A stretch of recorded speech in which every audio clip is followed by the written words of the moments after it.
बड़ा है दयालु भोलेनाथ डमरू वाला। बड़ा है दयालु भोलेनाथ डमरू वाला। बड़ा है दयालु भोलेनाथ डमरू वाला।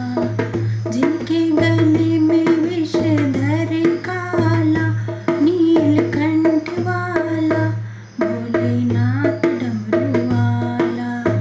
बड़ा है दयालु भोलेनाथ डमरू वाला। बड़ा है दयालु भोलेनाथ डमरू वाला। बैठे पर्वत धुनि रमाए बदन पड़ी मगछाला है।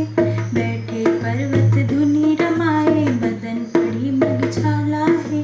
कालों के महाकाल सदाशिव जिनका रूप निराला है।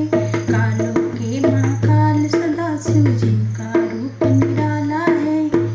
उनकी गोदी में गजानंद लाला नीलकंठ वाला भोलेनाथ डमरू वाला। बड़ा है दयालु भोलेनाथ डमरू वाला। बड़ा है दयालु भोलेनाथ डमरू वाला। शीश चंद्रमा जटा में गंगा बदन में भस्मी चोर